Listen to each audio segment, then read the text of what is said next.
Spécialisé dans la prise en charge du VIH-Sida, le Centre de prise en charge, de recherche et de formation CEPREF étend ses activités à la prise en charge intégrée des hépatites virales chroniques B et C. Si le problème du VIH connaît un financement suffisant, aujourd'hui, les autres maladies, notamment l'infection par les hépatites virales, sont des maladies très mal financées.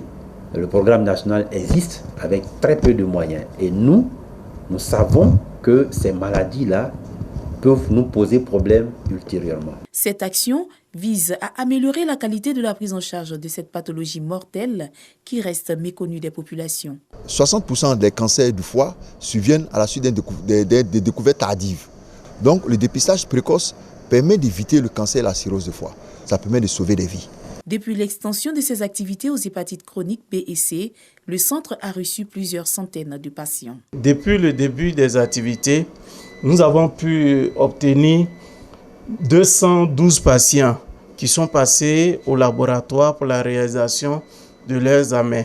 Une action rendue possible grâce au partenariat entre l'État de Côte d'Ivoire, SOS Hépatite et les partenaires techniques et financiers. On s'est rendu compte que 57% des patients qui initiaient un traitement contre les hépatites virales abandonnaient le traitement à cause de la cherté des médicaments et des examens. En ouvrant la perspective de pouvoir prendre en charge les hépatites virales B et C au sein du CEPREF, nous avons donné la possibilité à tous les patients, d'où qu'ils soient, de pouvoir se soigner aisément. Le centre fonctionne grâce à un personnel qualifié, formé par la direction de coordination du Programme national de lutte contre les hépatites. Il est doté également d'un laboratoire équipé. Avec l'extension de ces activités, le besoin en personnel et infrastructures se pose avec acuité. Plus de 5000 patients comme file active associés aux patients hépatites virales B et C. Le travail est un peu difficile. On a fait plusieurs simulations, on a déjà même commencé la prise en charge. Au niveau de la formation, il n'y a pas de problème.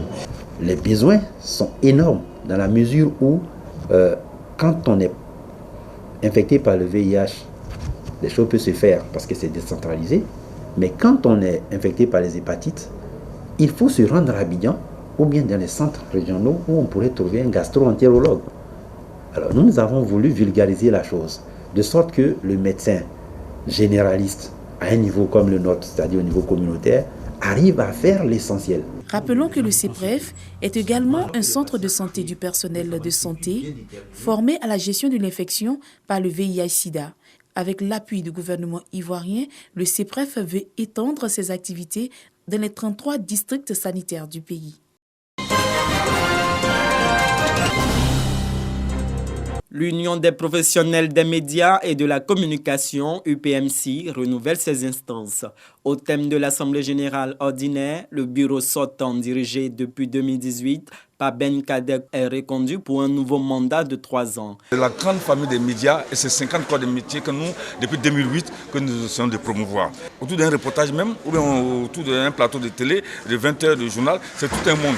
C'est ceux-là, évidemment, qui sont laissés pour compte et dont nous nous battons pour faire leur promotion. Le représentant du ministre de l'Enseignement supérieur et de la Recherche scientifique a exhorté les membres de l'UPMC à toujours plus de professionnalisme.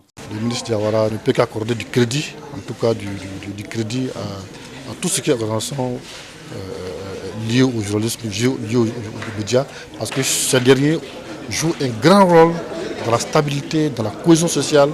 Les congressistes ont réfléchi sur le thème « Les professionnels des médias face aux défis du développement d'une Côte d'Ivoire nouvelle ».